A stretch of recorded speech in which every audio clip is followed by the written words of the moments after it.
Master Yifan? Master Yifan? Napaka-interesado naman ng mga taong ito. Gumaling lang naman ang simpleng sipon, bakit kailangang humabol pa ng ganito kalayo?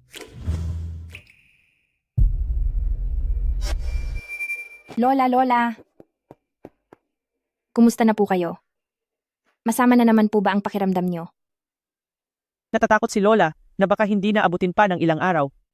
Hindi po. Nakakagamot po kayo ng ibang tao, paanong hindi nyo kayang gamutin ang sarili nyo? Tingnan nyo po ang mga iyan. Lahat iyan ay galing sa mga tao bilang pasasalamat. Dahil sa pagbibigay nyo ng mga mamahaling gamot. Mayroong 1,000 taong ginseng at napakatandang Lingji, siguradong mapapagaling kayo nito. Nakakatawang bata, hindi kayang gamutin ng manggagamot ang kanyang sarili. Ang katawang ito ni Lola, ako mismo ang nakakaalam. Kailangan ng malaking pera para gamutin ang sakit ni Lola. Kunin mo ang liham na ito, bumaba ka ng bundok at hanapin ang taong ito. Kapag nahanap mo lang siya, saka lang maliligtas si Lola. Sige po, pupunta na ako ngayon din. Pero kapag wala na ako rito, sino ang mag-aalaga sa inyo? Bilis, pumunta ka na. Kung hindi, baka mahuli na ang lahat. Pupunta na po ako. Magpapahinga ako ng ilang araw na ito. Hanggat hindi mo nahahanap ang taong iyon, wag mo muna akong iistorbohin. Lola, hintayin niyo po ako. Siguradong madadala ko ang perang panggamot sa inyo. Iha, naituro ko na sa iyo ang lahat ng alam ko. Panahon na para makita mo ang totoong mundo sa labas. At higit sa lahat, nakakawalo kang mangkok ng kanin sa isang kainan, hindi na talaga kita kayang pakainin pa. Sa villa ng pamilyang Gu. Dito na nga. Lumayas kayo. Layas. Anong klaseng tao ba iyon? Big Brother, ang sakit mong iyan ay nasa dugo nyo na, baldado kung baldado. Tanggapin mo na ang kapalaran mo. Mabait pa nga ako at ihanap kita ng 2 mahusay na tagapag-alaga. Ano bang problema sa ugali mo? Tama iyan, brother-in-law. Sa susunod na linggo ay magpapakasal ka na sa ate ko. Kahit na nasa ibang bansa siya at hindi makakabalik, itutuloy pa rin natin ang kasal gaya ng plano. Layas.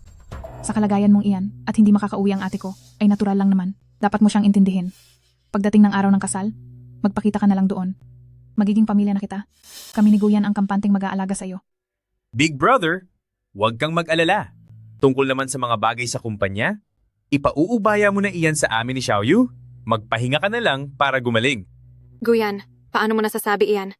Kahit nakamag-anak ka lang ng pamilyang Gu, pero isa ka pa ring miyembro ng pamilyang Gu, paano mo nakuha na kumampi sa tagalabas para apihin si Big Brother?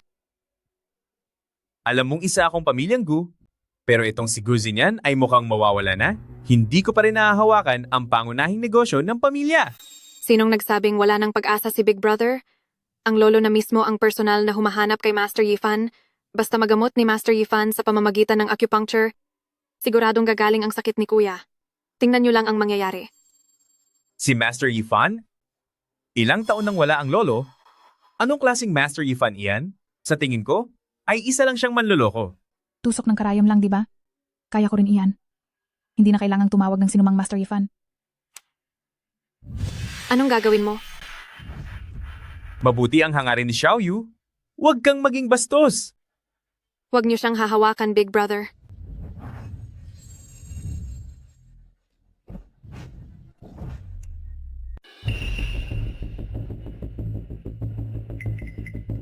Saan galing ang babaeng ito?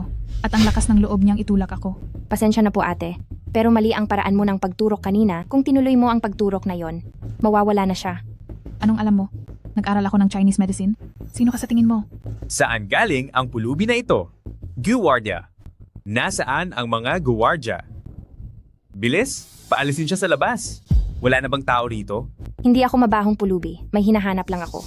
Saka, iyong sinasabi mong sino bang Master Yifan, kakilala ko yon. Talaga? Kilala mo si Master Yifan? Aso namin yon sa bahay. Gu Ziwei, ito ba ang sinasabi mong pag-asa mo? Narinig mo ba? Ang sabi niya, si Master Yifan ay isa lamang aso nila. Sa tingin ko kay Gu Xinyan, habang buhay na siyang walang silbi. Totoo, kasi dahil marami ang naghahanap kay Lola para magpagamot, naiirita siya, kaya ibinibigay niya ang pangalan ng wangkay namin. Sinong mag-aakala na habang kumakalat ang balita, ay magiging si Master na siya? Tama na. Wala na akong oras para pakinggan ang mga kalokohan mo.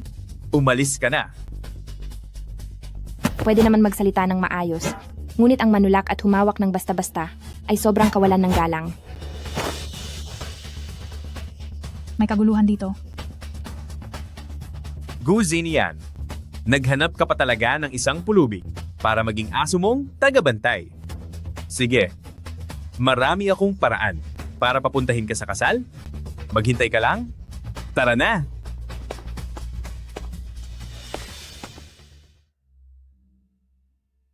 Kilala mo ba? Si Grandmaster Tianshu? Hindi. Pamilyar ang pangalan. Parang narinig ko na.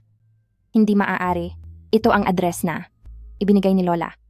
Baka lumipat na sila? Hahanapin ko pa muli. Kuya, ang binti mo, kaya kong gamutin yan. Ano?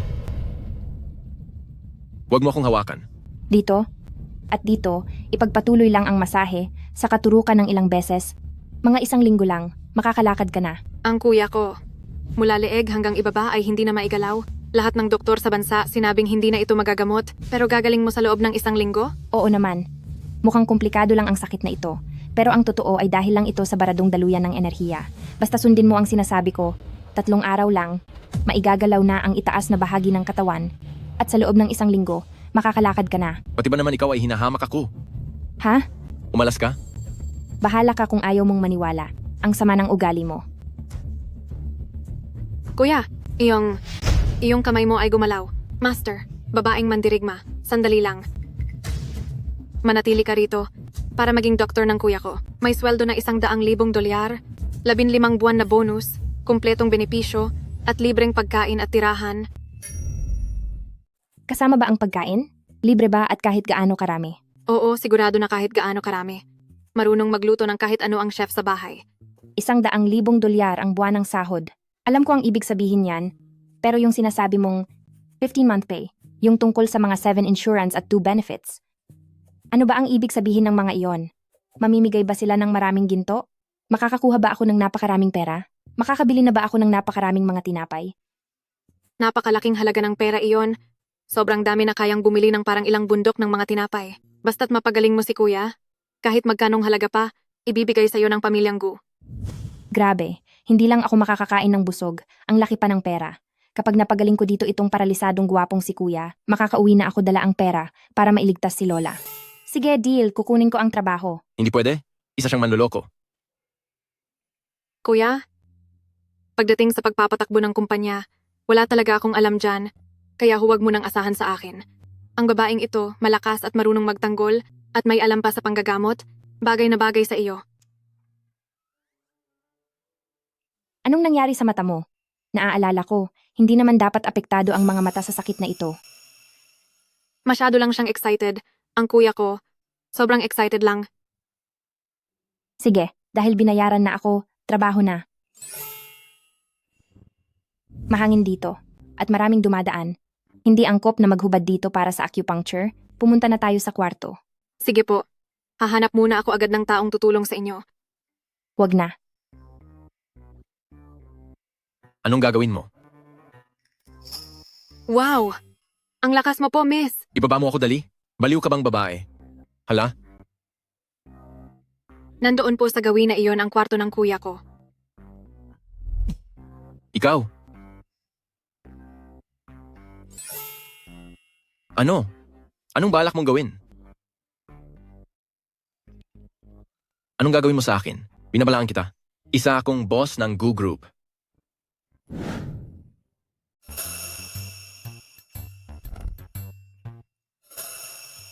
Unahin nating tusukin ang likod para sa iyong governor vessel upang daluyan ng swerteng lakas. Guwapong sir, hindi pa man ako nagtuturok ng karayom, ay humuhalinghing na kayo agad. Ganun ba kayo katakot sa sakit?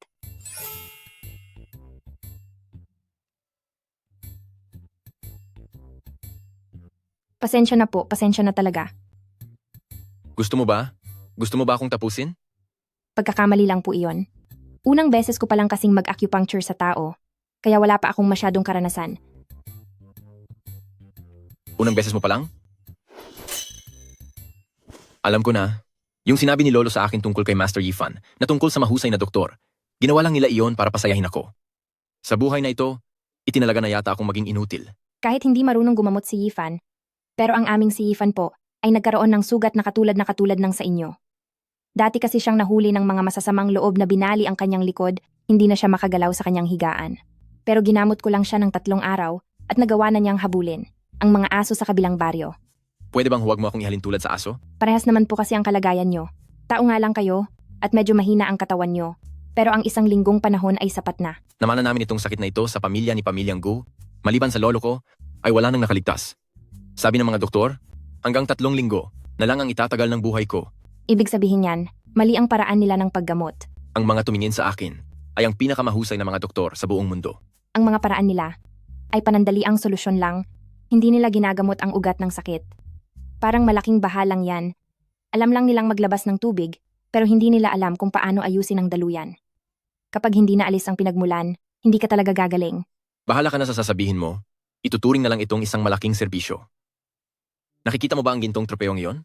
Kung mapapabilis mo ang aking pamamahinga, sa'yo na ang lahat ng iyan. Gawa sa ginto. Totoo ba? Aray!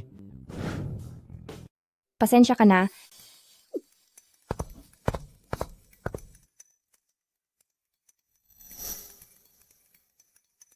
President Guhu, huwag kang mag-alala. Itong gintong trophy na ito, siguradong makukuha ko. Basta't mapagaling muna kita. Gusto mo pa akong pagalingin? Iyong turok mo kanina, muntik na akong mawala. Kahit medyo malakas ang turok na iyon, pareho pa rin ang epekto noon. Sa tagal ng panahon, kahit ang inahing baboy sa amin ay hindi napahamak sa akin, kaya hindi ka rin mapapahamak. Huwag mo akong ikumpara sa mga hayop.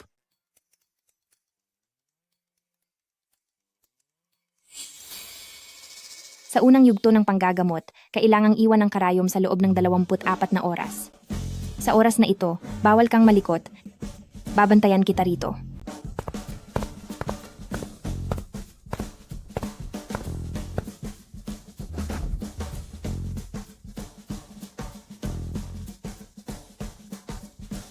Ate Sui-Sui, kuya, kakain na. Pagkain? Nasaan? Tapos na ang oras. Tatanggalin ko na ang karayom.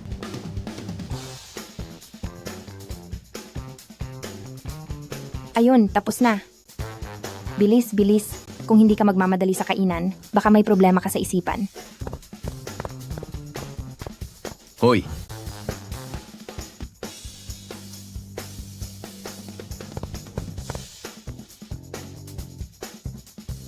Dahan-dahan ka lang. Kapag mabagal kumain, mauubusan ka. Ate Sui-Sui, upo ka na? Tikman mo ang luto ng kusinero namin. Sige, hindi na ako mahihiya.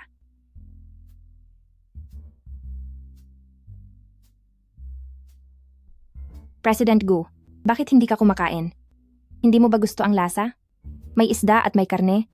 Ang sarap nito. Mas masarap pa ito kaysa sa kinakain namin tuwing bagong taon. Ate Sui-Sui, itong si kuya, kailangan niya ng susubo sa kanya. Ay, tama po pala. Ilayo mo yan, hindi ako kakain. Bakit? Kita ng manok ito. Ate Sui-Sui, ang kuya ko ay hindi kumakain ng mga solid at mamantikang pagkain. Uminom lang siya ng mga nutritional fluid at kaunting likidong pagkain. Bakit po? Dahil ang likidong pagkain ay mas konti ang dumi, mababawasan din ang dalas ng pagpunta sa banyo. Iyon lang pala ang dahilan. Ganito, kapag kailangan mong magbanyo, tawagin mo lang ako. Sasamanahan kita.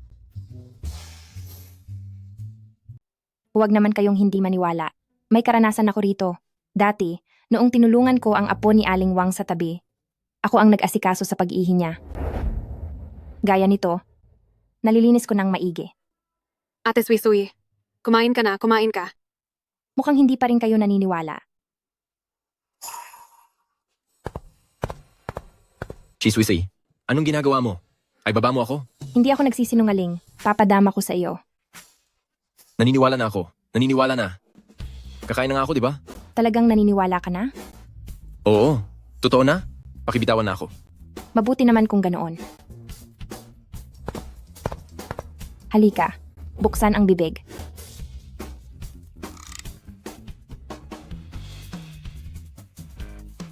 Masarap, di ba?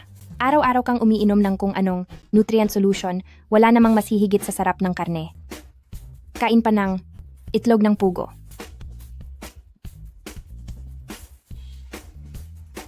Mukhang sa pagkakataong ito ay tamang tao ang nahanap natin.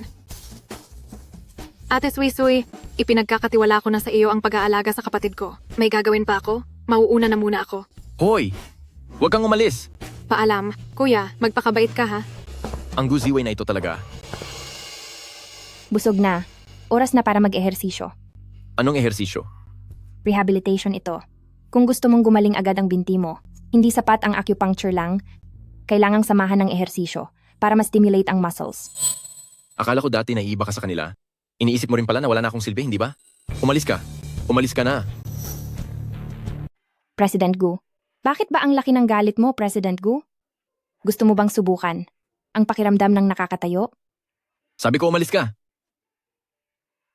Anong ginagawa mo? Chiswisoy. President Gu, tumayo ka ng maayos. 3 ikot sa kaliwa, 3 ikot sa kanan. Igalaw ang leeg, igalaw ang balakang. Baliw ka talagang babae ka? Ibaba mo ako agad? Mag-ehersisyo tayo. Tara, 1, 2, 3, 4. 2, 2, 3, 4. Makakatayo ba talaga ako? Siyempre naman, hindi lang basta tayo ang magagawa mo, pati pagtalon at pagtakbo, magagawa mo ang kahit anong gusto mong gawin.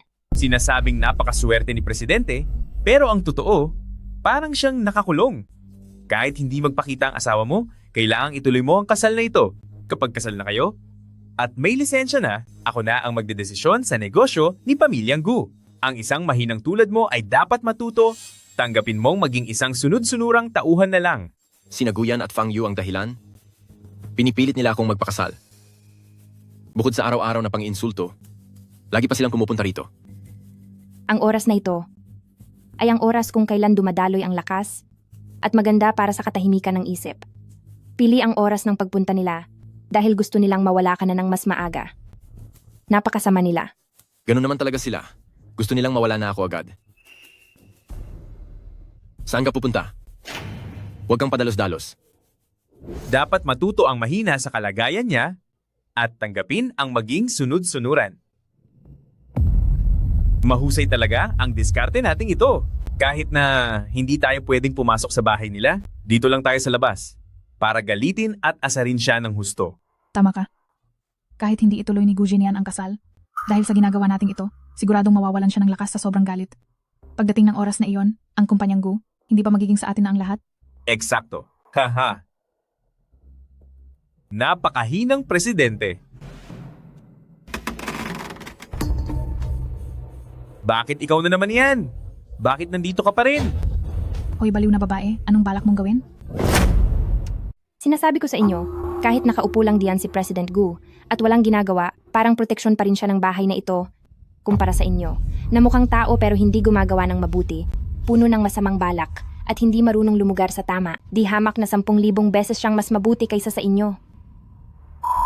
Gusto niyong pasamain ang loob ni President Gu para maagaw niyo ang mga ari-arian niya.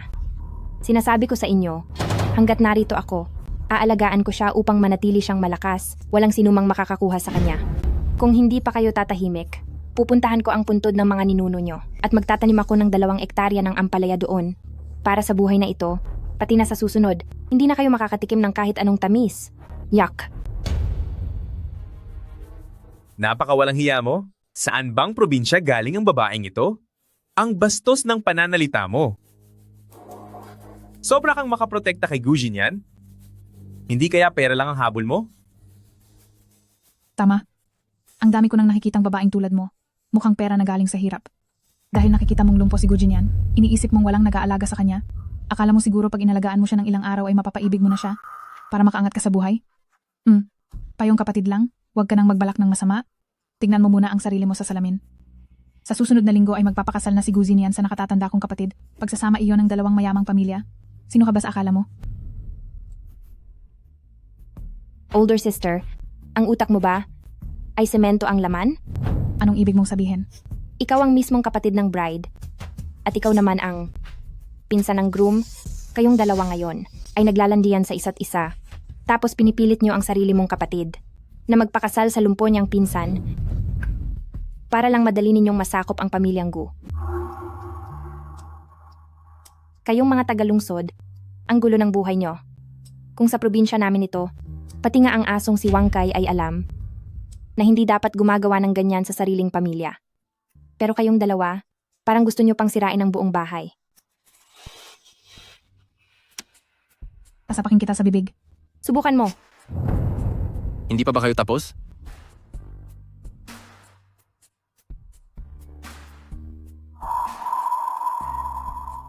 Good yan. Nagagawa mo talagang kumuha ng ganyang klaseng katulong? Hindi ba napakababa? At walang modo niyan? Bakit parang sarili mo ang minumura mo?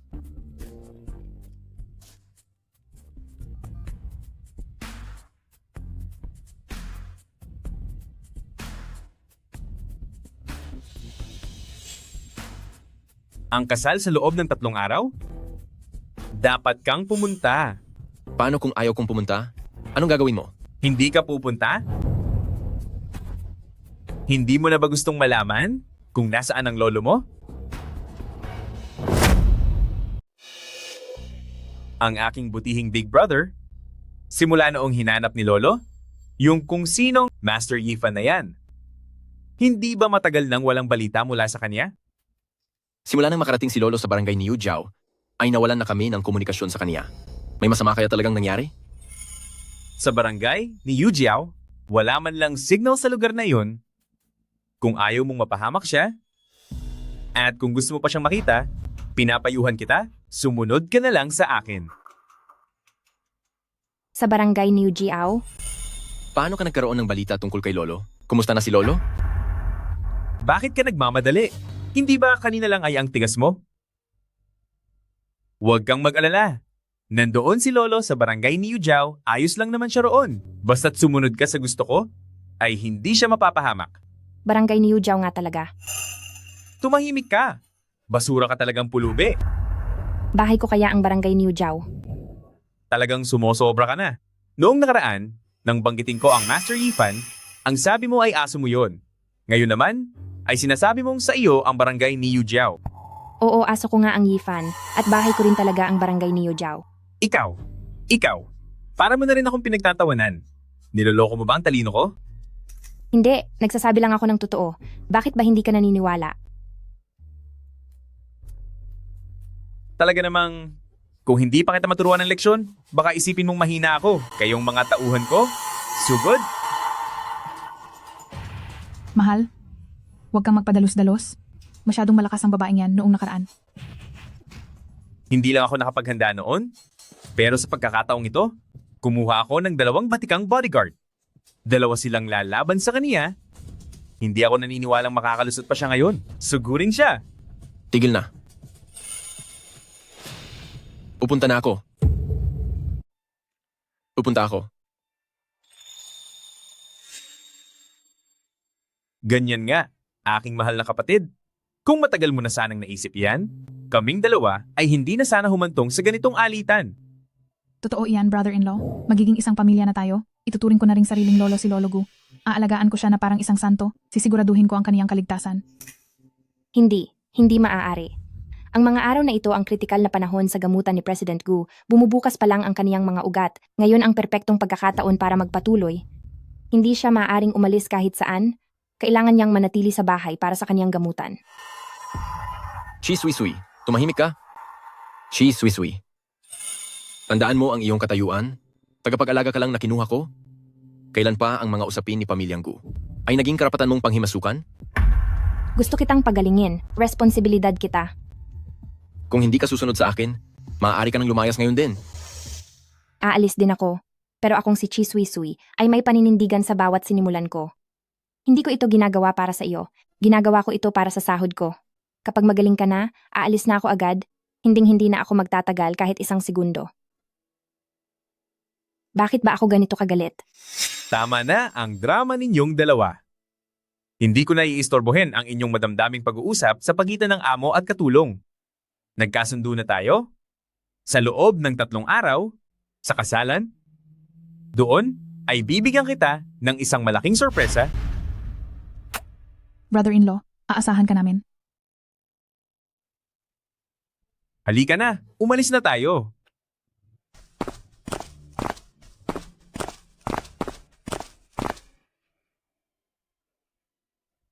Napakatigas ng ulo mo. Kung hindi lang para sa perang panggamot ni Lola, noon pa sana kita hinayaan sa iyong sitwasyon na parang basurang tinapon.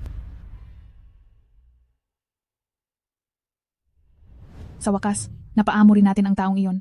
Basta't lumitaw si Gugenian sa kasal, kalahati na ng plano natin ang magtatagumpay. Mabuti naman at marunong na siyang makisunod.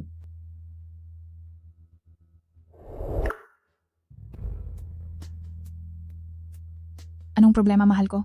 May mali. Anong mali? Paano lumabas kanina si Guji niyan? Siyempre, gamit ang wheelchair niya. Sa buong katawan ni Guji niyan, ulo lang ang naigagalaw niya. Pero noong nandun tayo sa labas, nandun lang siya sa kanyang silid. Ang ibig mong sabihin?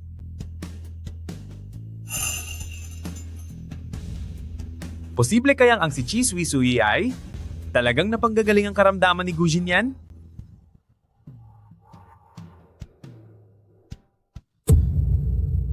Hindi kaya ang Chi Sui Sui na iyan? Ay kaya talagang mapagaling ang sakit ni Gujin yan?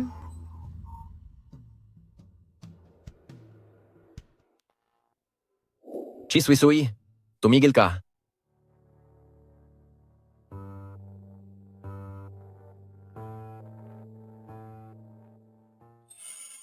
Honey, masyado ka lang sensitibo.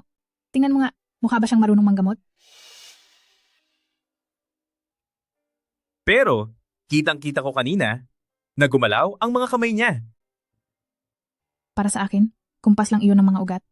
Kahit napatay na isda, gumagalaw pa. Haze, Bakit walang reaksyon? Hindi dapat ganito. Kanina lang ay. Tapos ka na ba sa panggugulo mo? tingnan mo, isa lang siyang baliw na babae. Ang dating napakamapagmataas na si President Gu, ay naging laruan na lamang ng baliw na babaeng iyan. Opo, Kailangan kong kumpirmahin na paralisado na talaga si Gu Jinyan.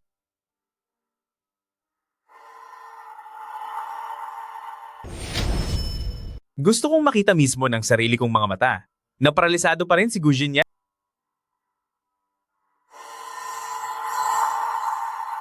Aba, mukhang ang saya-saya ni Big Brother dito. At nagagawa mo pang sumayaw dito sa bakuran. Bakit ba kayo bumalik dito? para panoorin ang palabas mo.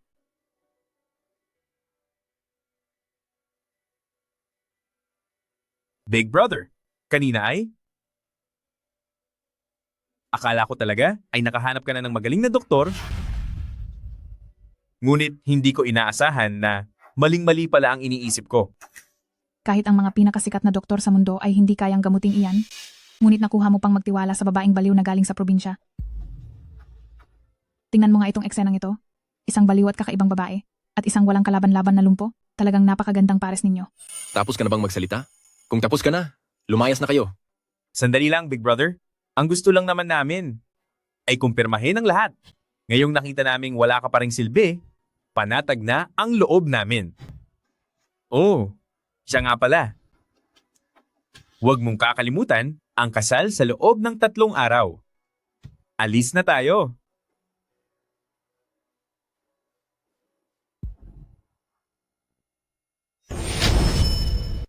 Tayo na.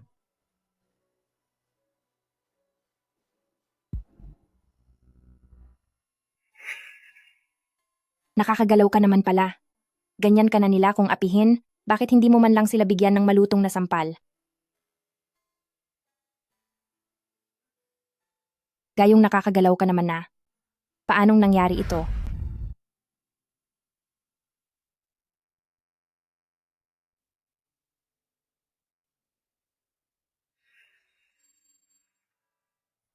Yung dalawang walang silbing iyon, mga masasamang taong walang puso. Ang mga utak nila, hindi lang gawa sa semento, pati ang puso nila ay gawa sa bato. Talagang nakakagigil. Sinamantala pa nila noong hindi ako nakatingin para saktan ang mga kamay mo. Bakit hindi ko iyon napansin? Kung nakita ko lang sana, tiyak na isasabit ko sila sa puno at patutuyuin doon ng 3 araw at 3 gabi. Kahit medyo maingay ang batang ito, dahil sa determinasyon niyang protektahan ako, hindi na rin siya masama. Pinagalitan kita kanina, galit ka pa rin ba? Medyo maingay nga ang batang ito, pero sa pinapakita niyang malasakit, hindi naman siya nakakainis. Sinigawan kita kanina, galit ka pa ba? Galit. Pero isang tabi muna natin iyan. President Gu, may seryoso akong sasabihin sa iyo. Ramdam ko kanina na ang mga ugat mo ay 7 hanggang 80% ng maayos. Sa madaling salita, ang itaas na bahagi ng iyong katawan ay dapat na naigagalaw mo ng malaya. Bakit walang reaksyon kanina? Siguradong dahil iyon sa galit mo sa dalawang iyon. Kapag tumigil ang daloy ng enerhiya, babara ang iyong mga ugat, kaya naman hindi magiging maayos ang pakiramdam mo. Masama iyan para sa iyo. Ganun ba? Siyempre, ayon sa medisina ng mga Tsino, kapag maayos ang daloy ng dugo, maayos ang katawan, at kapag maayos ang katawan, mawawala ang lahat ng sakit. Sa lagay mo ngayon, halatang hindi maayos ang daloy ng iyong enerhiya. Makinig ka sa payo ko. Tungkol sa kasal na iyon, huwag na nating puntahan. Kapag nagpunta ka doon, masisira ang sirkulasyon ng iyong dugo, at kahit bigyan mo pa ako ng 3 linggo, hindi na kita mapapagaling. Maniwala ka sa akin. Katulad lang iyan ng isang bagong ayos na lababo na kung tatapunan mo ng 2 bato, ay tiyak na mabubara muli. Pero kapag hindi ako pumunta, hindi nila tayo titigilan. Wala silang magagawa, magtatanim ako ng 2 hanay ng cactus sa pinto, paparusahan ko silang lahat. Pero kapag hindi ako pumunta, hindi sila titigil sa panggugulo. Ang gawin natin, magtatanim ako ng 2 hanay ng cactus sa tapat ng pinto at pasasaktan ko sila roon. Kapag hindi pa rin umubra, pakakawalan ko si Wang Kai. Teka, wala pala rito si Wang Kai. Basta hindi ka pwedeng pumunta para lang mapahiya. Ang kalusugan mo ang pinakaimportante sa lahat. Wala namang halaga ang pride kung tutuusin. President Gu, maniwala ka sa akin. Dahil narito ako, wala silang magagawa sa iyo. Chi Sui Sui, Bakit? salamat sa iyo. Bakit ka nagpapasalamat? Huwag ka nang magpasalamat. President Gu, iyong mga sinabi ko kanina, huwag mo sanang dibdibin. Sa gamot ng mga insik, kapag walang bara, walang sakit, pero kung barado, doon sa sakit. Hindi lang ito tungkol sa mga ugat natin, kundi pati na rin sa nararamdaman mo. Ikaw ngayon, kakadaloy lang ng maayos ng iyong enerhiya at malakas ang sirkulasyon ng iyong dugo. Ang pinakaayaw natin sa lahat ay ang masyadong pag-aalala. Kapag hindi maganda ang pakiramdam mo o hindi maayos ang daloy ng hininga mo, paano gagaling ang iyong pangangatawan? Tama ka. Hindi ba? Kaya dapat panatilihin mong masaya at payapa ang iyong isip. Maging masaya ka araw-araw. Kapag maayos ka, maayos din ako. Tama ka. 'Di ba? Kaya kailangan mong panatilihin ang maayos na katawan at isipan at maging masaya sa araw-araw. Kapag maayos ka na, magiging maayos din ako. Basta mapagaling lang kita, makakakuha ako ng napakaraming pera. Para sa pera ko, President Gu, nakikiusap ako sa iyo. Huwag kang magpapaapekto sa 2 masamang taong iyon. Kalusugan mo ang pinakamahalaga. Chi Sui Sui, Ha? pangako, kapag naayos ko na ang mga problema sa pamilyang Gu, susunod na ako sa lahat ng sasabihin mo. Makikipagtulungan na ako sa gamutan. Hindi ko hahayaang ang pera mo ay mawalan ng saysay. Talaga? Pinky swear. President Gu, Gu Jinian. Huwag mo akong takutin. Kanina lang ay ayos ka pa ah. Lagot. Pasensya na po. Humiga ka ng maayos. Mag-relax ka lang. Huminga ka ng malalim. Kayanin mo ito. Hindi ko hahayaang may mangyari sa iyong masama.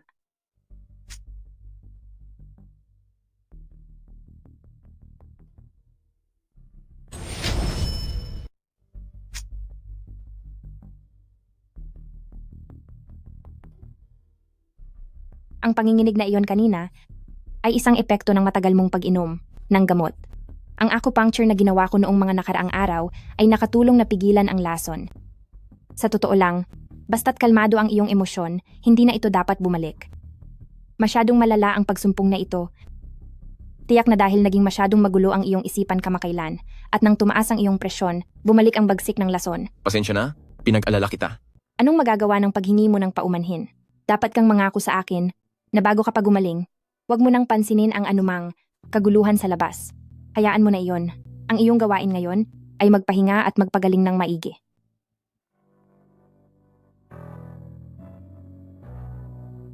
Hoy, magsalita ka naman. Hindi ko talaga maintindihan. Ang kasal na iyon, ano ba talaga ang silbi kung bakit ka dumalo? Wala naman doon ang bride. Hahayaan mong makipag-isang dibdib sa wala. Halata namang niloloko ka lang nila. Karaniwan naman ay matalino kang tao, bakit ngayon ka pa nagpakitid ng utak? Para lang sa tinatawag na karangalan, papataboy mo na ang buhay mo. Sa tingin ko naman, medyo matalino ka na tao, bakit ang tigas ng ulo mo ngayon? Para lang sa tinatawag na karangalan, pati kaligtasan mo isusuko mo na. Hindi ito para sa karangalan. Kung ganoon, para saan? Ako at ang ate ni Fang Yu, na si Fang Shui, ay totoong binuulang para sa pagsasama ng pamilya, walang pundasyon ng pagmamahal, at kahit bihira lang kaming nagkita.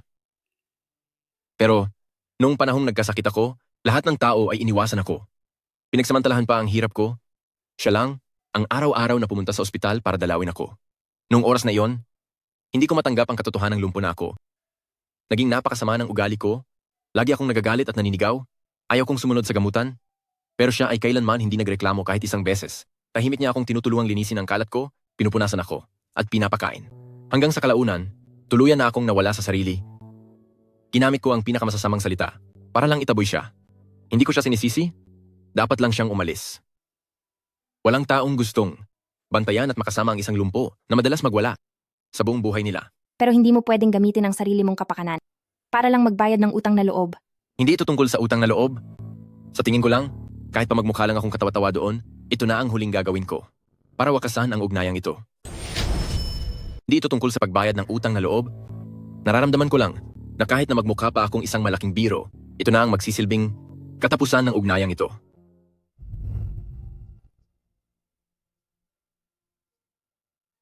Sa kalagayan ko ngayon, konting oras na lang ang natitira sa akin. Ang pagpunta sa kasal, bukod sa pagbibigay ng paliwanag sa pamilya, ay isa ring paraan para tuluyan ng wakasan ng maayos ang nakaraan. Guzin yan, makinig ka ng mabuti sa akin. Wala akong pakialam kung ano ang dahilan mo. Pero dahil tinanggap ko ang trabahong ito, mananagot ako sa iyo hanggang sa huli. Sa loob ng 3 araw, hindi lang kita hahayaang makapunta sa kasal. Sisiguraduhin kong makakatayo ka na may sapat na lakas at dangal para sirain ang eksena ng guyan na iyon. Sa totoo lang, noong nandoon tayo sa bakuran kanina, nang mapaalis mo ang mga taong iyon, gumalaw nga ang kamay ko. Sabi ko na nga ba, hindi ako nagkakamali. Senyales iyon na bumubuti na ang kalagayan mo. Noong sandaling iyon, akala ko rin ay nagkaroon na ng himala. Akala ko ay gagaling na ako at sinubukan ko pang mangarap para sa hinaharap. Kaso, baka pinaglaruan lang. Ako ng tadhana. Hindi iyon biro. Basta't magpagaling ka lang ng maigi. Ayos lang. Kahit na isang beses lang akong nakagalaw, sapat na iyon sa akin. Hindi iyon biro. Basta maging masipag sa pagpapagamot. Ayos lang. Kahit na minsan lang gumalaw iyon, kontento na ako doon. Guzin yan. Isa ka na lang taong malapit nang mawala? Bakit mo pa kailangang istorbohin ng isang bata at inosenteng dalaga? Dapat siyang magkaroon ng mas masayang kinabukasan, imbis na mag-alaga ng isang lumpong tulad mo. Sui-sui. Salamat sa iyo. Anong salamat ka riyan? Kung gusto mo talaga akong pasalamatan, gumaling ka agad para yung pera. President Gu? Guzin yan? Huy, huwag kang magkunwaring tulog. Guzin yan. Guzin yan. Bakit hindi ka pa rin nagigising? 3 araw ka ng tulog, baboy ka ba? Sa sobrang tagal mong matulog, natalo mo pa ang baboy. Mali kaya ang turok ko. Imposible naman dahil sa galing ko bilang doktor, kahit nakapikit ako ay hindi ako magkakamali. O baka naman, talagang minalas na ang pamilya ni Pamilyang Gu sa sobrang kamalasan? Sa galing ko sa panggagamot, kaya kong magturok ng tama kahit nakapikit.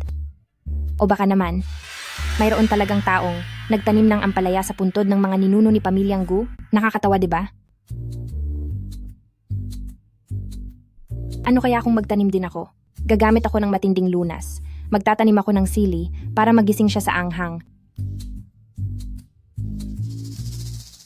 Gujinyan, kapag hindi ka pa nagising, ililibing kita rito. Gagawin kitang pataba hanggang sa maging puno ka ng pera, pambayad sa sahod ko. Kuya, anong ginagawa ni Ate Sui-Sui? Dapat ba tayong tumawag sa 911? Parang sisirain na niya ang bahay natin. Naglalabas lang siya ng sama ng loob. Sama ng loob? Para saan? Dahil hindi pa ako nawawala. Iniisip niya na hindi pa nababayaran ang sahod niya. Ano? Ziwei, naging mahirap ito para sa kanya nitong mga nakaraang araw. Totoo po iyan. 3 araw kang binantayan ni Ate Sui-Sui nang walang tulugan. Tuwing 30 minuto. ay chinecheck niya ang pulso mo. Sa sobrang pag-aalala ay parang hindi na siya mapakali. Kuya, sa pagkakataong ito, kailangan mo talagang magpasalamat ng maayos sa kanya. Gagawin ko po. Kuya, ngayong pagkakataon ay kailangan mo talagang pasalamatan ng mabuti ang mga tao. Gagawin ko po.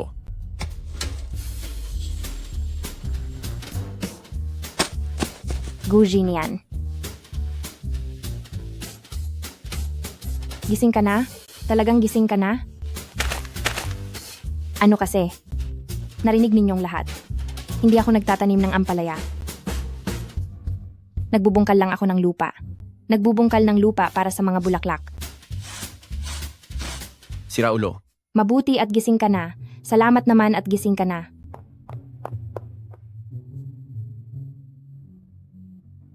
Maayos na ang pulso mo, wala na itong problema. Salamat sa Diyos.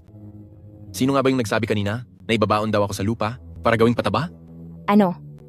Pagwawangis lang po iyon. Isang pinalabis na pagwawangis.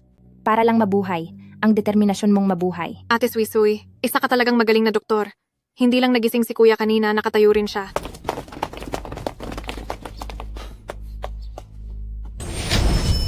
Hindi lang basta nagising ang kuya ko kanina, nakatayo pa siya.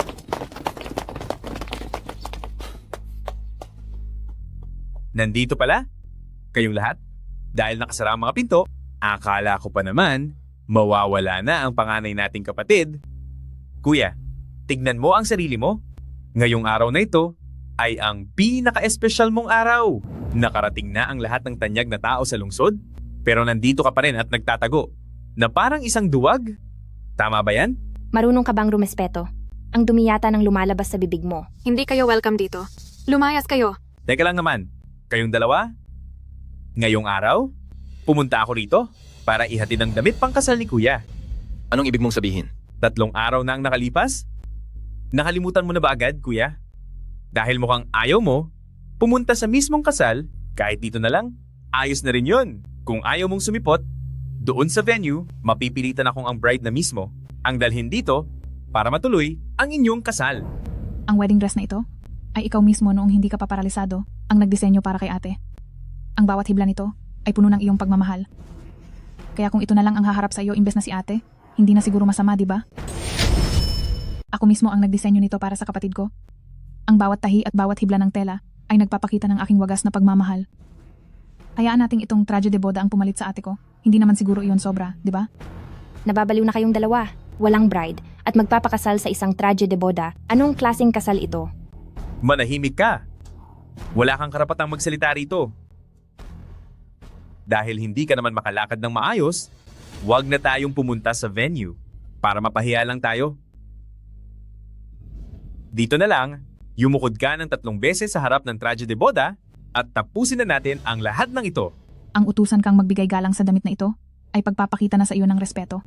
Dahil sa lagay mo ngayon, ang tanging bagay na nababagay sa iyo ay ang makasama ang isang bagay na walang buhay. Maliban sa humihinga ka pa, wala ka na ring pagkakaiba sa taong wala na. Sa tingin ko kayong dalawa ang wala na sa tamang pag-iisip. Sui, tumigil ka. President ko, kaya mo bang? Ganyan nga. Big brother, marunong ka talagang sumunod sa daloy. Kuya, oras na. Huwag mong paghintayin ng matagal ang bride. Guyan, Pangyu, pagbabayarin kayo ng langit. Tumahimik ka na. Bilis. Simulan na ang pagyuko sa langit at lupa. Tigil. Alisin mo ang marumi mong kamay. Huwag mo siyang hawakan. Sino ang may sabing pwede mong hawakan siya? Pinupuwersa niyo siyang magpakasal, labag yan sa batas. President Gu, huwag kang mag-alala. Andito lang ako. Hinding-hindi nila magagawang hamakin ka. Baliw ka talaga. Sige. Gusto mong maging bida, di ba? Pwes, ibibigay ko ang gusto mo. Anong hinihintay nyo? Ilayo nyo ang bruhang ito dito. Hawakan nyo si Guginian ng mahigpit. Ngayong araw na ito, sa ayaw at sa gusto niya, kailangang ituloy ang kasal. Tingnan lang natin kung sino ang mangangahas. Teka lang. Bakit? Nagbago na ba ang isip mo? Kung sumunod ka agad sa akin, di sana maayos tayong lahat. Sigurado ka ba? Na itutuloy natin ito? Kapag itinuloy natin ang seremonyang ito, kaya mo bang panagutan ng kapalit? Sana, naging ganito ka na? Ka-cooperative nung una pa? Para mas mabuti para sa ating lahat. Sigurado ka? Gusto mo ba talagang magtuloy? Kapag itinuloy natin ito, kaya mo bang harapin ang magiging resulta nito? Resulta? Big Brother, nahihibang ka na ba dahil sa sakit mo? Huwag mong kalilimutan. Isa ka ng inutil ngayon. Isang inutil na malapit na ring mawala. Bakit nakikipag-usap ka pa sa akin tungkol sa magiging resulta? Brother-in-law, huwag ka nang lumaban. Sumunod ka na lang sa kasal. Ayusin mo ang pag-arte sa palabas na ito. At magiging maayos ang lahat para sa lahat. Sige, tama ka. Isa akong inutil, isang taong malapit ng mawala. President Gu, anong pinagsasabi mo? Akala ko ba? Acting lang ba ang lahat ng ito? Dahil tapos na ang usapan, tatanggapin ko na. Kaya kong humarap sa kasal na ito at magpapakasal ako. Kuya, hindi ka pwedeng pumayag sa kanila. Jue, huwag ka nang magsalita. Alam ko ang lagay ng katawan ko. Konting araw na lang ang itatagal ko. Pero bago ako mawala, gusto ko sanang maging handa sa aking pag-alis. Big Brother, gusto mo na bang ibigay ang iyong huling habilin dahil naging mabait ka sa pakikipagtulungan? Ano ang gusto mong malaman? Sige, magtanong ka lang. 6 na buwan ang nakalipas. Iyong proyektong naging sanhi ng pagkawala ng pera sa proyektong Pangibayong Dagat. Alam mo ba kung anong tunay na dahilan? Alin doon? Ang proyektong iyon, na personal kong binantayan. Imposibleng magkaroon ng problema, maliban na lang kung may nanabotahe. Matalino ka nga talaga, Big Brother. Ang proyektong iyon, ako mismo ang sumuri ng maigi. Imposibleng magkaproblema, maliban na lang kung may nanggulo rito. Matalino nga si Big Brother. Tama ka. Ang proyektong iyon ay talagang perpekto, subalit, ang taong nakatalaga sa huling paglilipat ng pondo ay ako. Ang ginawa ko lang naman ay nilipat ang lokasyon ng panimulang pondo para sa proyektong iyon. Inilipat ko ito sa aming overseas account ni Xiaoyu. Hindi biro ang perang iyon. Sapat na yon para mabuhay kami ng marangya ng ilang buhay. Kaya pala nagkaroon ng kakulangan. Dahil nirepasan niyo ang dokumento. Para isisi ito sa financial director? Ano pa ba? Siyempre, kailangang may isakripisyo. Ang matandang iyon ay masyadong tapat sa iyo. Kaya ito na ang perpektong paraan para ayusin ang kulang sa pera at tuluyang malumpo ka. Kaya naman pala, Kayong mga peste. Ziwei, bago lumala ang sakit ko, ang resulta ng laboratory ay ibinigay sa akin ni Fang Shui. Sabi niya na mamana raw ang sakit na ito at dapat akong maghanda. Ang bagay na ito, matagal niyo na rin bang alam ang lahat? Brother-in-law, nagkakamali ka ata ng binibintang sa akin. Ang resultang iyon ay talagang totoo. Yun nga lang, ang mga numero roon ay medyo naretok ni Guyan. Ang ulat na iyan ay totoo nga. Pero kaya lang, ang mga numero sa ulat na iyan ay medyo binago ni Guyan. Dati ay nasa maagang yugto ka pa lang at madadaan pa sa gamot. Pero, nang makita mo ang ulat na malala na ang kalagayan mo, agad kang nawalan ng pag-asa. Gabi-gabi kang hindi makatulog. Hanggang sa ang sarili mong katawan ang siyang sumuko na. Magaling ang plano niyo. Big Brother, naiintindihan mo na ba ang lahat? Huwag mo akong sisihin sa pagiging malupit ko. Dapat mong sisihin ang pagkapit mo sa hindi naman nararapat na kahit baldado ka na, ay ayaw mo pa ring ibigay ang posisyon mo bilang CEO. Ngayon, maayos na ang lahat, mawawala ka na rin naman, kaya ang lahat sa pamilyang Gu ay magiging akin na. Sigurado ka ba? Mahal ko, huwag ka nang makipag-usap sa kanya. Bilisan mo na ang gagawin mo.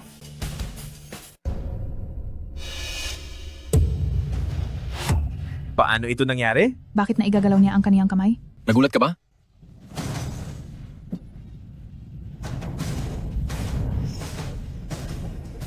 President Gu po, Hindi ka lumpo. Nagpapanggap ka lang na may sakit. Imposible.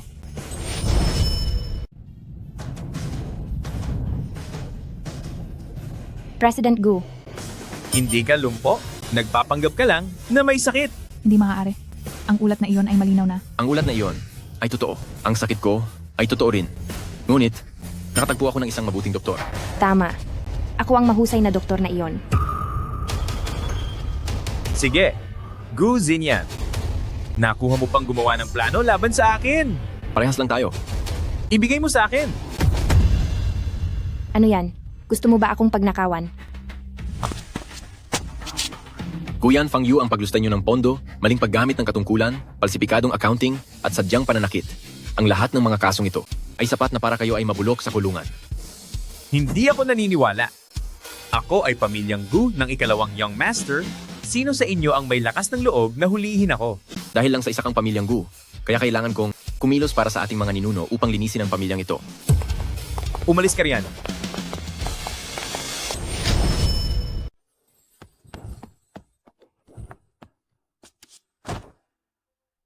Nagtatrabaho kayo para kay pamilyang Gu, kaya bibigyan ko kayo ng pagkakataon.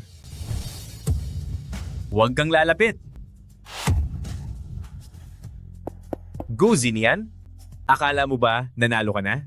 Sinasabi ko sa'yo, hindi pa ito tapos. Ang matandang iyon ay hawak ko pa rin hanggang ngayon.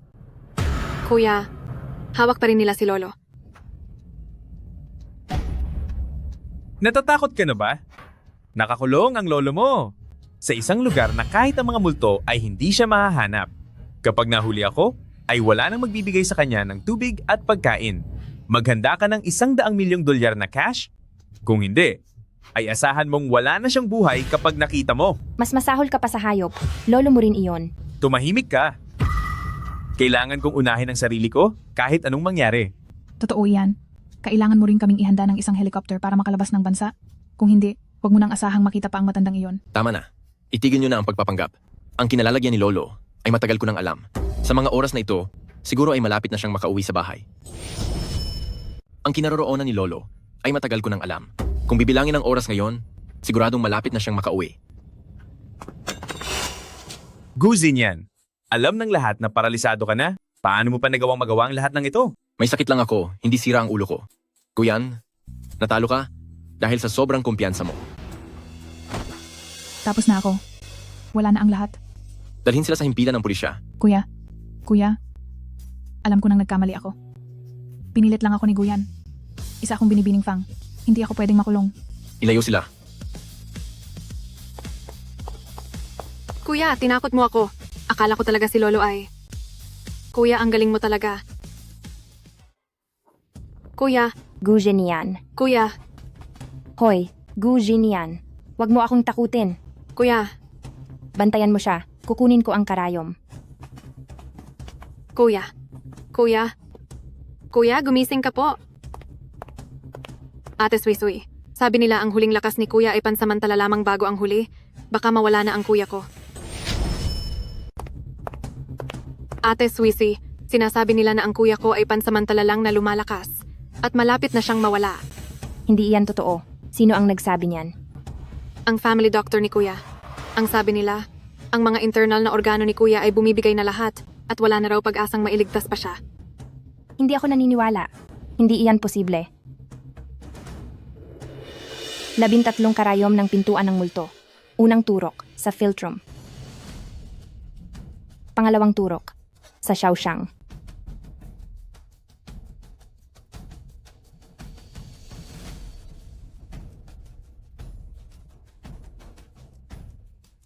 Guzinian, gumising ka. Guzinian, sinungaling ka. Hindi ba't nangako ka sa akin na magpapakita ka ng maayos para sa gamutan? Pakiusap, gumising ka na. Kapag gumising ka, hindi na ako maniningil ng bayad. Sinasamo ko sa inyo.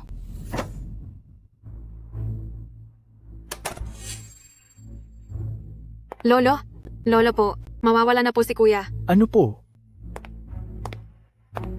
Huli na ang lahat. Lolo, Lolo, kuya, hindi na siya umaabot. Ano? Huli na. Huli na ang lahat. Lolo, wala na po ba talaga kayong magagawa? Kasalanan ko ito. Masyado akong matagal na naghanap sa bundok, pero hindi ko nahanap ang Master Yifan. Kung nahanap ko lang sana ang Master Yifan, baka maisasalba pa natin si Jinian! Master Yifan? Tama. Lola. Kaya po ni Lola na iligtas si Guzinian. Aray, sino itong bata na hindi tumitingin sa dinadaanan? Gusto mo bang pasakitan ng isang matanda na tulad ko, Aray? Lola, ate. Ate! Lola. Lola! Lola, Ate, tulungan niyo po tulungan kami. niyo kami. Ano ba iyan? Anong ginagawa nyo? Bitaw, bakit kayo nagkakaganyan? Lola, Ate, iligtas niyo si iligtas niyo po Guzinian. ang apo ko. Ate, Lola, anong nangyayari rito? Hoy, bitaw sabi. Mababali na yata ang binti ko. Tumayo kayo at makipag-usap ng maayos.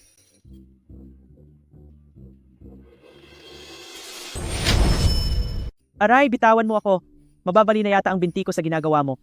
Tumayo ka nga at makipag-usap ng maayos. Teka muna, masyadong maraming impormasyon. Kailangan ko munang iproseso ito. Lolo, ito po ba ang iyong ate? Ilang dekada ko na siyang ate kapatid. Tunay kami. Kayo po at si Ate Suisui kasama ang lola na ito. Maglola po ba kayo? siya ang tunay kong lola at hindi ako nagsisinungaling.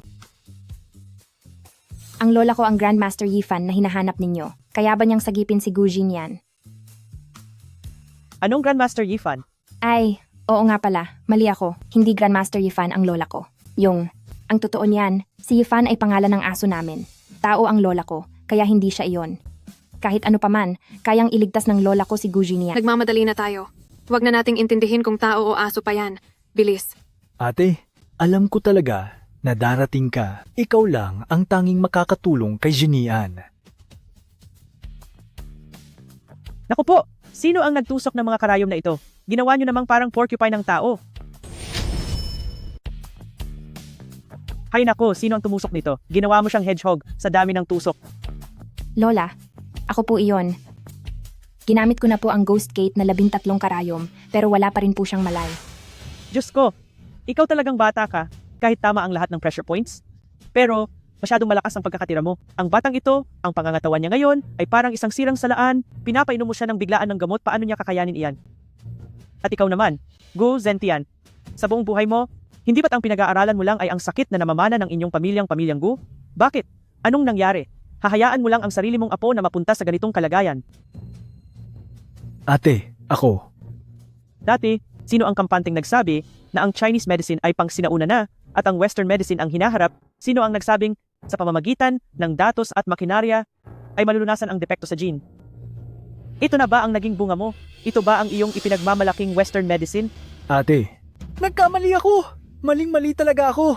Nitong mga nakaraang dekada, sinubukan ko na ang lahat ng uri ng Western medicine at iba't ibang mga gamutan. Ngunit, nagawa ko lang panoorin araw-araw ang pangangatawan ni Zinian na unti-unting manghina.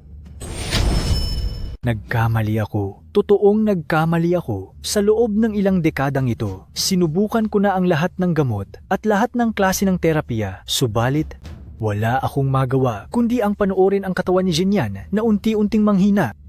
Lola, hindi, Master. Huwag niyo na po sisihin si Lolo. Si Lolo, sa loob ng maraming taon para sa sakit ni Kuya, ay namuti na ang buhok sa sobrang pag-aalala.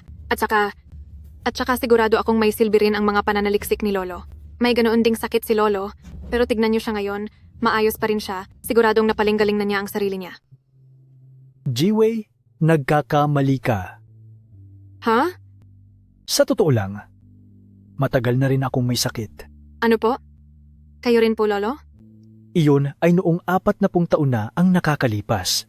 Noon, kasing edad ko pa lang si Jinian, nagsimula na akong makaranas ng mga sintomas ng pagkaparalisa ng buong katawan. Noong panahong iyon, hindi pa kami nag-aaway ng ate ko. Siya ang gumamit ng karayom at gamot. Araw-gabi akong binantayan. Ginamot ako sa loob ng 3 buwan at doon lang niya ako nailigtas mula sa tiyak na kamatayan.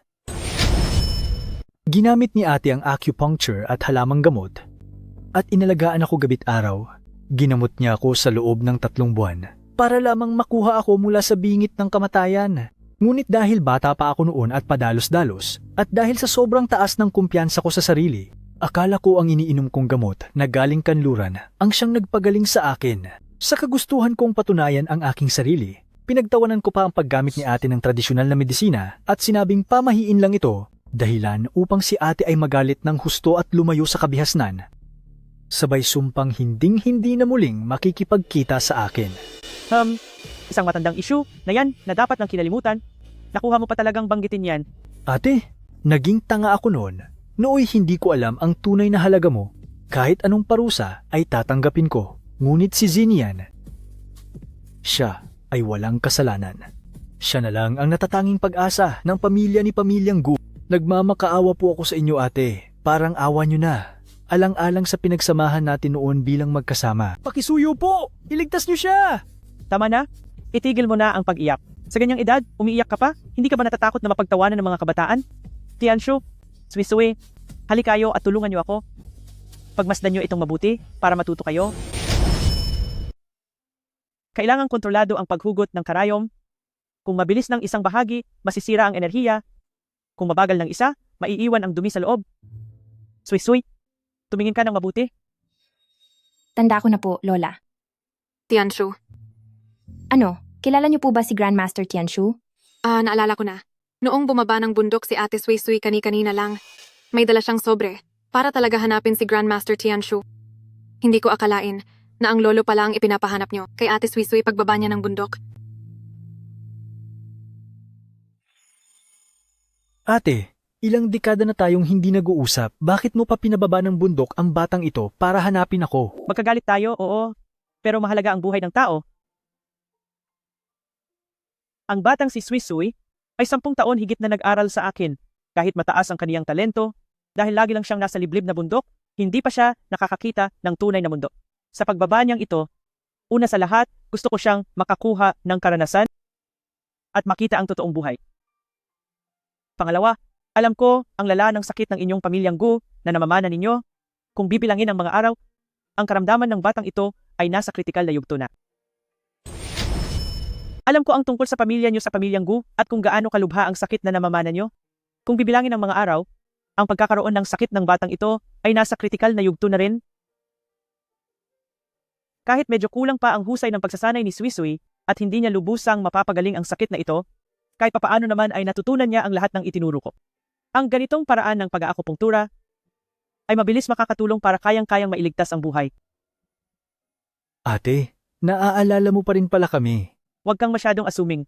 Noong nakaraang araw, bumibili ako ng harina sa kabilang baryo nang makita kita na nag-iikot doon ng kung saan-saan.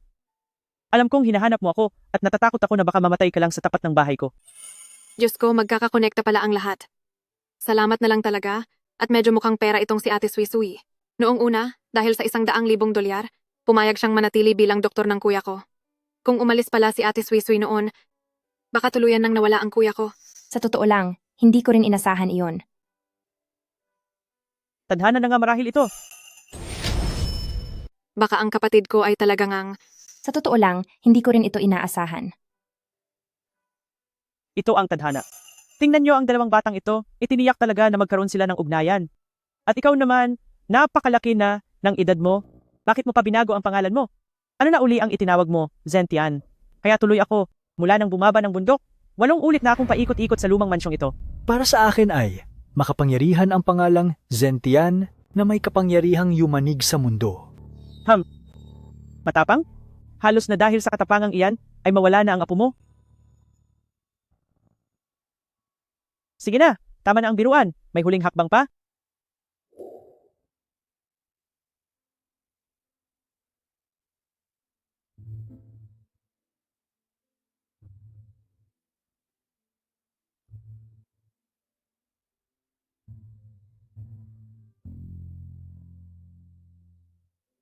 Hawakan mo siya.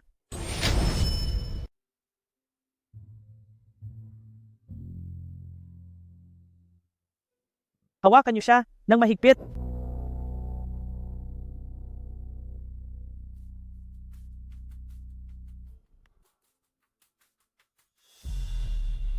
Guzinian. Guzinian, Lola, hindi ba sabi niyo ay maililigtas niyo siya? Bakit siya nagsusuka ng dumi? Baka kung ano nang mangyari sa kanya dahil sa ginawa niyo. Kuya, anong nangyayari sa iyo? Lolo, anong gagawin natin? Ate, hindi kaya masyadong malakas ang pagkakaturok mo? Mahina na ang katawan ni Zinian sa simula pa lang. Ngayong nagsusuka na siya, kakayanin pa ba niya? Tingnan niyo ng mabuti. Ito ay baradong dumi. Ito ay lason. Dati, ang mga gamot na iyon, bagamat nakatulong sa pagpapatuloy ng buhay niya, subalit ang mga lason na ito ay naipon sa loob ng kanyang katawan. Kapag hindi lumabas ang lasong ito, kahit ang himala ay hindi na siya maililigtas.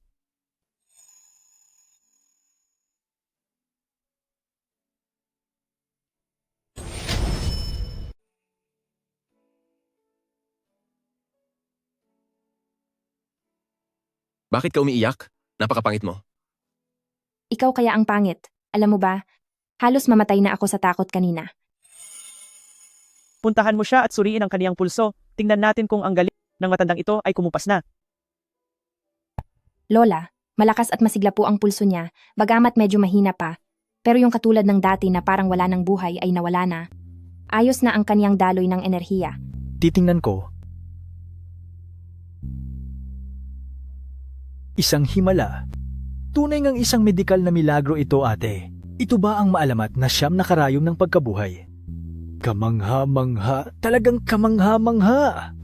Isipin mong iginugol ko ang buong buhay ko sa pag-aaral ng gamot at makabagong kagamitan. Pero sa huli, ay mas nakakahigit pa pala itong maliit na gintong karayom mo. Tila naging walang saysay ang buhay ko. Tama na. Huwag mo nang maliitin ang sarili mo. Ang batang ito na nakatagal hanggang ngayon ay dahil din po sa inyo at sa maingat niyong pag-aalaga nitong mga nakaraang taon. Ang tradisyonal na medisina ang nagpapagaling sa katawan at ang medisina mula sa kanluran ang nagpapagaling sa diwa. Kapag kumpleto ang katawan at diwa, doon lamang tunay na magkakaroon ng bagong buhay. Sa pagkakataong ito, turingan nating tayong magkapatid sa ilalim ng parehong guro ay nagtulungan para ang batang ito ay mailigtas sa bingit ng kapahamakan. Sa pagkakataong ito, tayo ng kapatid kong si ate ay nagtulungan upang ang batang ito ay mailigtas mula sa kapahamakan. Sui, maraming salamat po. Sa totoo lang, si Lola iyon. Lola, sinabi niyo po na para mailigtas si Gu Jinian, ay ibinuhos niyo ang lahat ng inyong lakas. Paano naman po ang sarili niyong sakit? Hindi po ba't sabi niyo ay wala na kayong masyadong oras na nalalabi? Napakaganda ng panahon ngayon.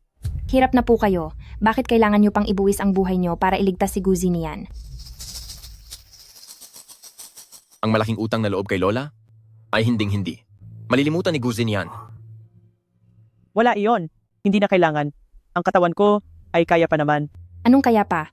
Baka sandaling lakas lang iyan bago mawala. Maaring panandali ang ayos lang iyan. Hindi pwede. Kailangang tignan ko ang pulso niyo para malaman kung may magagawa pa tayo. Hindi pwede.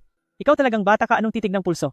Maayos lang ako. Maayos lang. Ate, hayaan mong si Sui ang sumubok. Huwag ka nang magpumilit.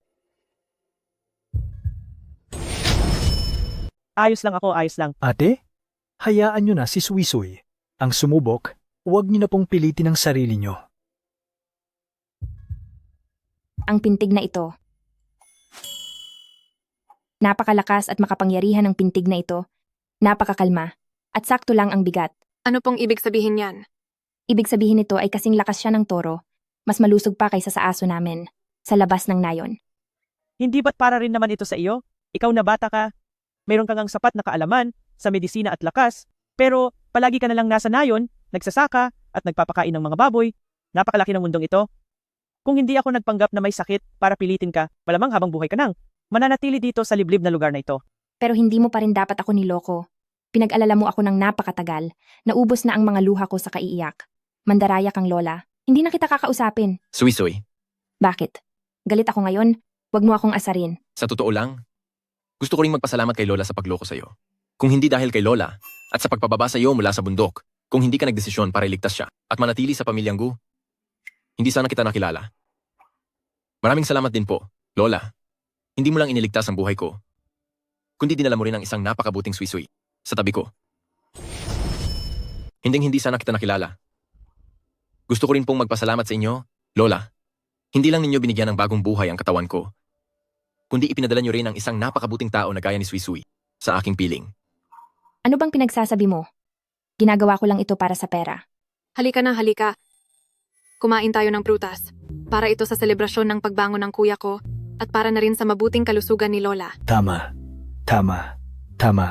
Napakagandang swerte nito. Ngayong gabi ay dapat uminom tayong lahat. Huwag ka nang magpanggap na galit. Ipagluluto ka ni Lola ng paborito mong adobo. Ayos ba? Gusto ko po ng maraming taba. Sige, President Gu. Pakatatag ka. Oo, ganyan nga. Iapak ang mga sakong mo sa lupa. Zinian, pakiramdaman mo ang lakas ng kalamnan ng hita mo. Huwag kang umasa lang sa suporta ni Sui. Sige po.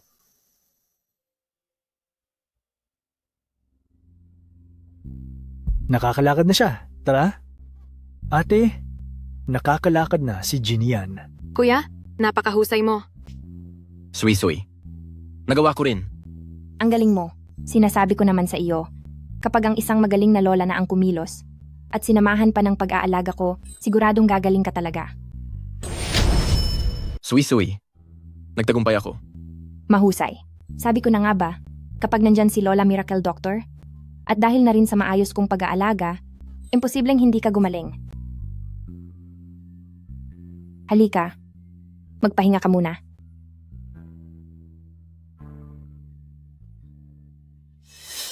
Dahil magaling na si President Gu at nakakatakbo na siya, yung pinag-usapan nating sahod ko. Magbabayad? Magbabayad na agad? Oo naman. Napagkasunduan na natin na kapag napagaling ang sakit mo, bibigyan mo ako ng malaking pera. Anak, tama siya. Matagal na kami dito, hindi pa napapakain ng mga baboy sa bahay. Ate, huwag ka nang makigulo. Sino ang may sabing maayos na? Sa medisina, may tinatawag tayong observation period. Dahil kagagaling mo lang sa malubhang sakit, kailangan ng hindi bababasa. Hindi bababasa, kailangan ng 3 buwan na mahigpit na pagbabantay at gabay para sa iyong paggaling. Paano kung habang nagpapagaling ako, ay aksidenteng matumba uli ako? O bumalik ang sakit ko? Sinong mananagot?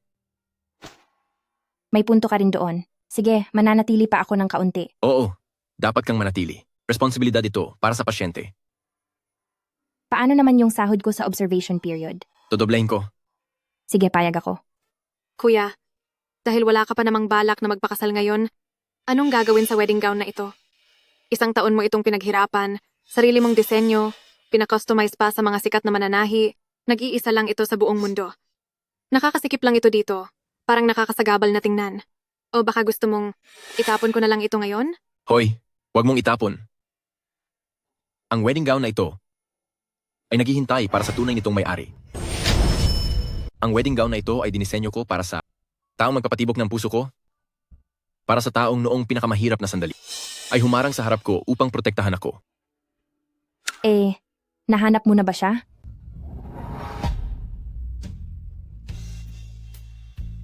Akala ko malayo siya, ngunit narito lang pala siya sa harap ko. Noong araw na pinipilit ako ni Guyan na magpakasal, sa sandaling humarang ka sa harap ng wedding gown, naisip ko agad na kung ang wedding gown na ito ay suot mo, napakaganda siguro niyon. Suy-suy, ang gown na yan ay talagang inilaan para sa'yo. Ako? Isusuot ko? Hindi ba parang hindi tama? Suy-suy, gusto ko sanang ibahin ang paraan ng pagbabayad. Anong paraan?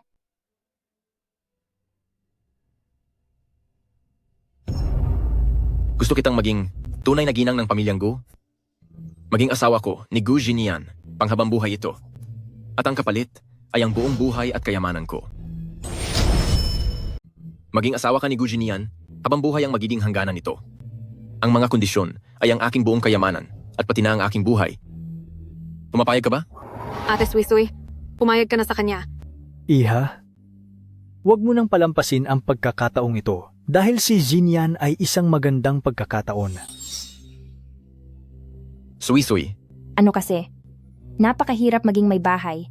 Kailangang mag-asikaso ng bahay, ng mga panauhin, at kailangan pa kitang alagaan. Kaya dapat dagdagan ang bayad. dagdagan ang bayad? Ang pamamahala sa ating pera ay ibibigay ko sa'yo. Kung paano mo gustong dagdagan, ikaw ang bahala. Deal. Napakagaling! Dahil naisuot na ang singsing, wala nang mas magandang araw pa kaysa ngayon. Nakahanda na ang gown ng ikakasal, nandito na rin ang bride at groom, maging ang mga nakatatanda ay nandito na. Paano kaya kung isagawa na natin ang kasal ngayon din? Magandang ideya yan. Sige, pumapayag na rin ako. Talaga bang kailangang isuot ito? Subukan mo muna. Gusto kitang makita. Zinian, yung damit, nasira na dahil sa kakatutusok mo. Lola, medyo kinakabahan lang po ako. Huwag kang kabahan. Ano bang kinakatakot mo? Naalala ko noong ikinasal ka, baligtad pa nga ang suot mong pantalon, nakuha mo pa talagang magmalaki. Ate, bigyan mo naman ako ng kahihiyan. Isa rin akong saksi sa kasal na ito. Ikaw ang saksi. Ano naman ako? Heto na. Tabi kayo, baka matapakan ng laylayan ng bestida.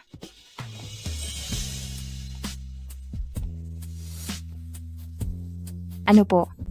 Medyo kakaiba ba? Hindi ah. Ikaw ang nakita kong pinakamagandang bride sa lahat. Ang ganda talaga. Sana may bouquet din para mas maayos.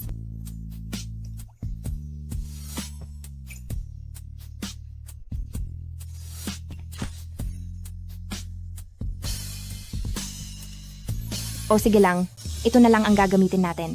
Maganda naman ang kahulugan nito. Patuloy na pag-angat sa buhay. Ayos lang. Gamitin na lang natin ito. Maganda ang kahulugan nito. Patuloy na pag-asenso. Nandito na ang mapalad na oras. Pumunta na ang bagong kasal sa gitna.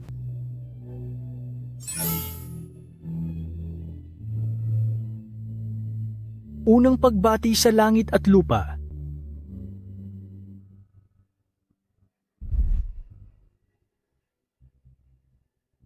Pangalawang paggalang sa mga magulang. Mabuting bata, maging mabuti kayo sa isa't isa. Ginny Ann, sa oras na maglakas loob kang apihin si Suisui, hindi na kailangan pang kumilos ni ate. Ako na mismo ang magpaparusa sa'yo. Huwag po kayong mag-alala, Lolo. Siya lang ang may kakayahang utusan ako. Magyuko sa isa't isa bilang mag-asawa.